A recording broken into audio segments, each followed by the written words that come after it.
Selection bias, backtest overfitting, non-normality. These are serious issues in finance. And they're problems not just for researchers, but also practitioners and investors. Thanks for joining us. I'm Kathy Scott with Institutional Investor Journals, and I'm visiting with Marcos Lopez de Prado. He's a senior executive at Guggenheim Partners in New York, and he's co-author of an article in the Journal of Portfolio Management's 40th anniversary issue.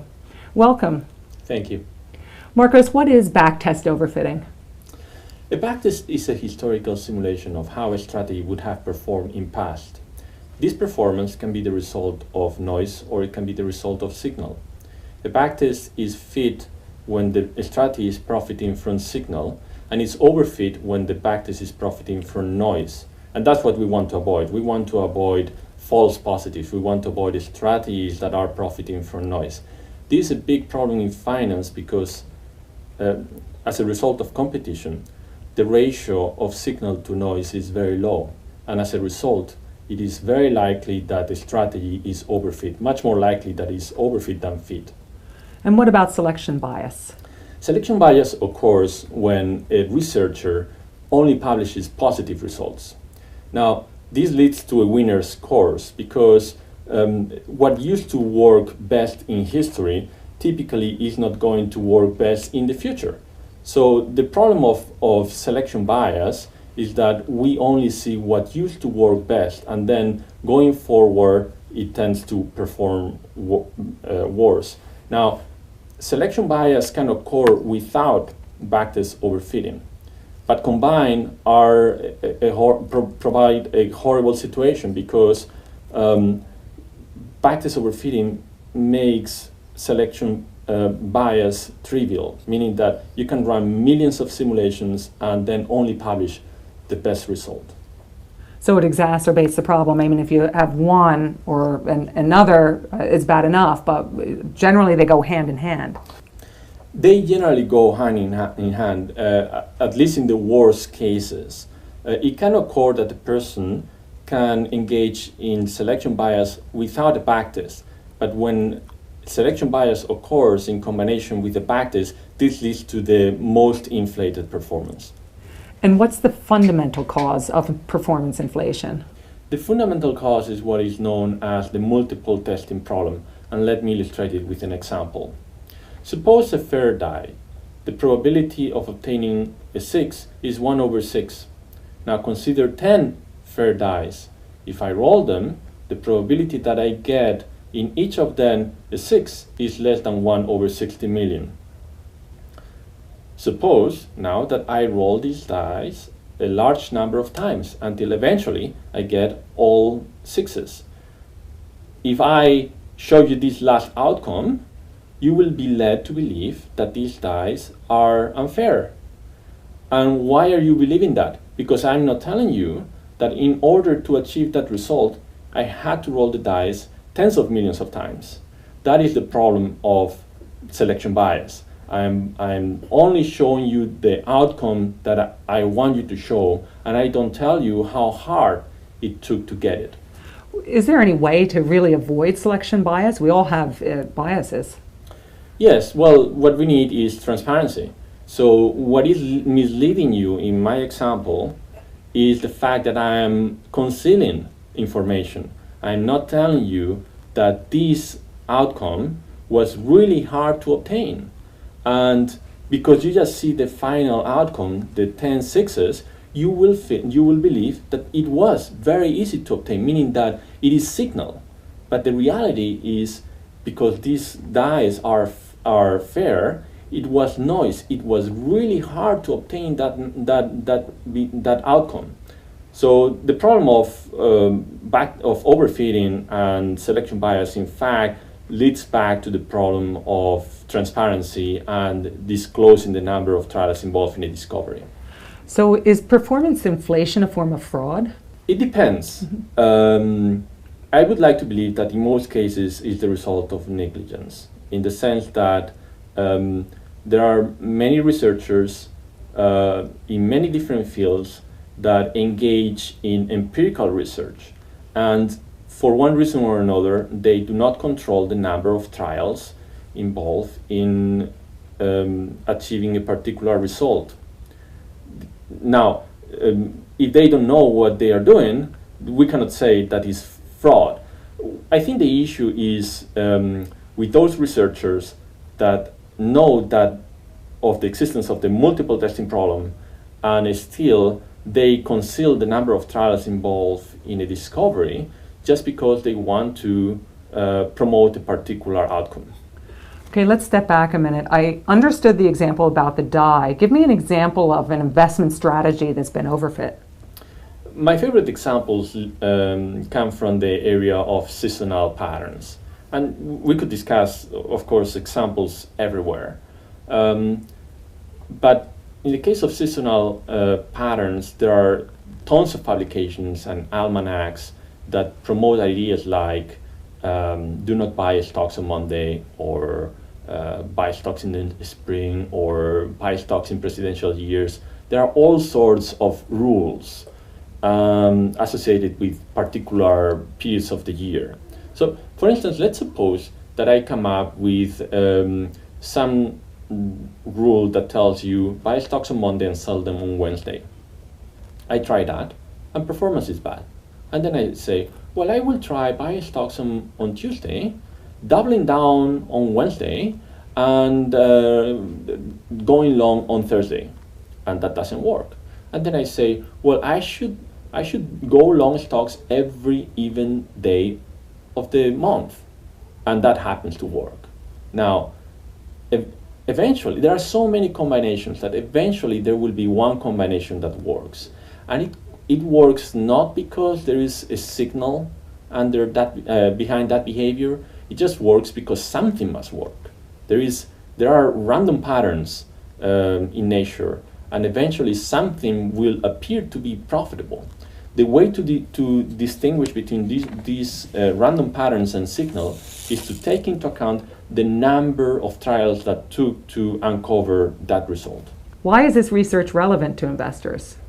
It's relevant because essentially what we are saying is that most backtests published in the academic or practitioners' literature do not disclose the number of trials involved in a discovery. These discoveries may be legitimate, however, the empirical evidence presented is not supportive.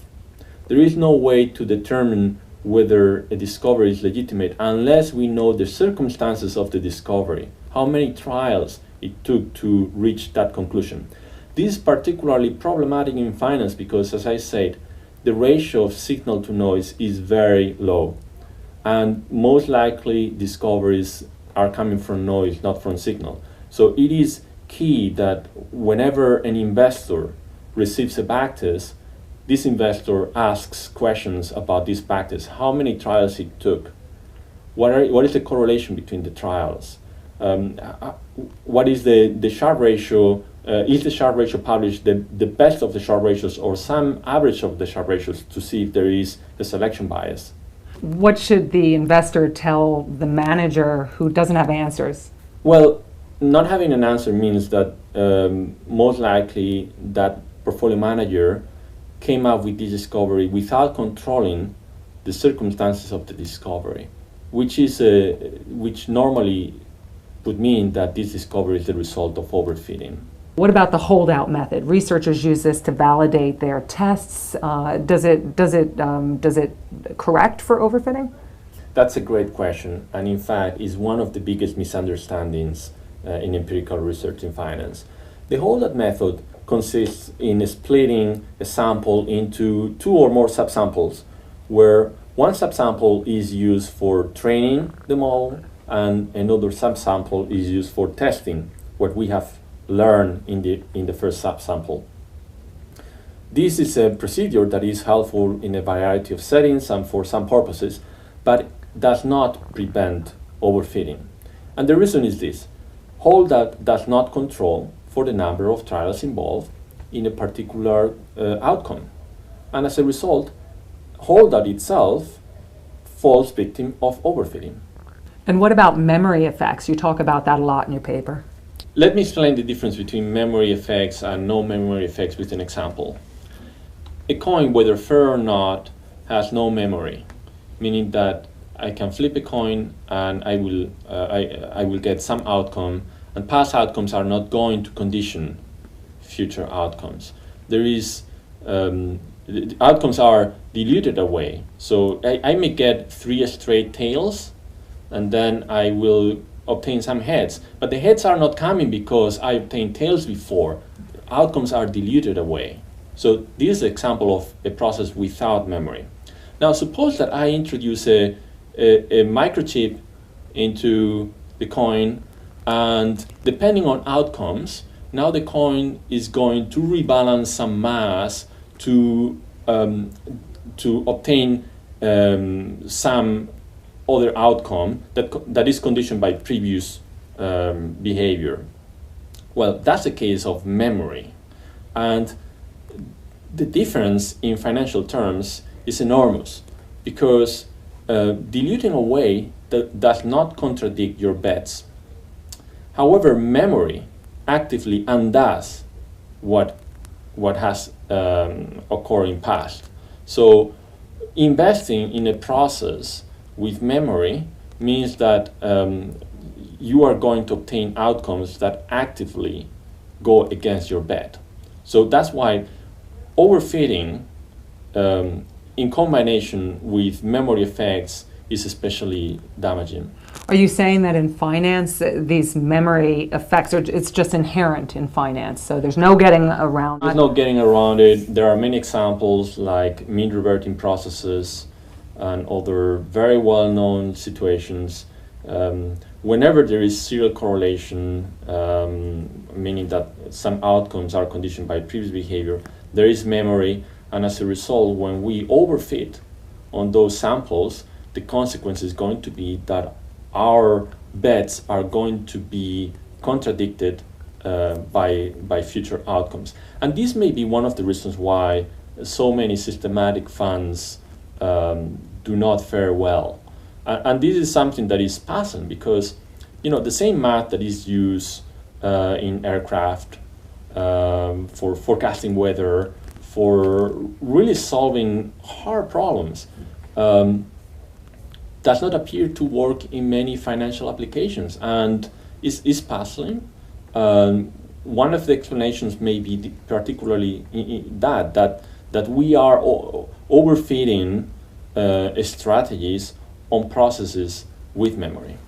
Okay, so it's fair to say that memory effects coupled with overfitting are definitely going to lead to losses. Yeah, and selection bias. And it's the three, like when you talk about non-normality, and this is just a stupid question, are we talking about that issue with memory effects? In fact, yes. So non-normality occurs as a consequence of memory. Okay. They are connected. Okay. In your article, you introduce a new metric called the deflated Sharpe ratio. How does that work? What does it build on? The deflated Sharpe ratio attempts to correct for the 3 main sources of performance inflation. And these 3 main sources are non-normality and serial correlation. That's something that has been known for decades, and there has been procedures to correct them. And 2 additional sources that are, let's say, not necessarily new, but that there are now new approaches to deal with them. And these are overfitting and selection bias. So our goal with this new performance evaluation metric, the deflated Sharpe ratio, was to adjust the Sharpe ratio, which is the gold standard of performance evaluation, and to correct the Sharpe ratio for these 3 main sources of inflation. Is it easy to use? Is it accessible? It's very easy to use. The idea is we want to compute how relevant, how statistically significant a Sharpe ratio is, given that a certain amount of trials have taken place, given that the distribution of returns exhibits non-normality. I should say that there is no silver bullet. So these are very complex topics, and there is no particular question that is going to prevent you from every possible problem. The same with the deflated Sharpe ratio, by the way. It is one approach. It is helpful, but it's not going to prevent you from every case of overfitting or selection bias or non-normality. But I would say that the important is for investors to be aware of this problem and to ask questions to their portfolio managers and to see what the answers are. Do the answers make sense? For instance, if a portfolio manager does not know how many trials took to reach a particular finding, most likely those findings are overfit. If this portfolio manager is not keeping a research log of all the steps that took to distill a particular model, it probably means that the result is overfit. So I would say that there is no silver bullet. Is more of getting to know the research process involved in a particular discovery. Sure, and somebody who just wants to play around with this concept now, I understand that they can go to the Lawrence Berkeley National Laboratory website and actually access a tool that helps them understand these issues better. That's right. So Lawrence Berkeley National Laboratory has many decades of experience in empirical research. This is helpful because, as I say, this is a topic that is rather complicated. Is not generally taught in schools. You can find very senior mathematicians or physicists who may not be aware of these problems. So to partner with Lawrence Berkeley National Laboratory was really advantageous because they have a lot of experience in empirical research. They are very familiar with the topic of backtest overfitting. My co-author, David Bailey, is a very well-known authority in experimental mathematics. So partnering with Berkeley Lab allow us to develop some online tools that allow investors to really get a good understanding of how overfitting occurs, how easy is to overfit a backtest, how hard is not to overfit a backtest, and we're really pleased and thankful that Berkeley Lab helped us do it. And where does finance stand in the scheme of things when you look at other industries, like the pharma industry, for example, in terms of this movement towards understanding the process and performance inflation? The answer is pharma had the great awakening probably like 10 years ago when they realized that they had to open up and provide all trials in order to assess the effectiveness of some drugs. This has not occurred yet in finance. It has to occur, definitely, because as a great colleague, Professor Campbell Harvey from Duke University, he has done fantastic research that shows that effectively most research findings in quantitative finance are likely wrong. This is really a tragedy because you have really smart people who have been working really hard for decades and publishing excellent papers. And the reality is these findings may or may not be correct, but what is almost certain is that the empirical evidence presented was flawed. So in the pharma industry, they had what's called, I believe, the all trials movement. Is there something afoot in finance akin to that? It could. So I have discussed this situation with some colleagues, and they think that it will never happen in finance as a result of secrecy and the need to keep trading secrets confidential. Well, guess what? In pharma, they have also the same problems. To develop a drug takes billions of dollars and decades of research. So confidentiality is not a problem particular to finance. I think that what is really doable and practical is for investors to be aware of this problem and to make sure that they have a due diligence. When they speak to their portfolio manager, they are not just throwing money at whatever backtest is presented to them, but they really ask relevant questions to determine whether a particular strategy is a fluke or is really profiting from signal. Okay, thanks a lot for sharing all those ideas with us today. Thank you. Selection bias, backtest overfitting, and non-normality, these aren't new problems in finance, and they're not going away. To learn more, pick up the Journal of Portfolio Management's 40th anniversary issue. Thanks for joining us.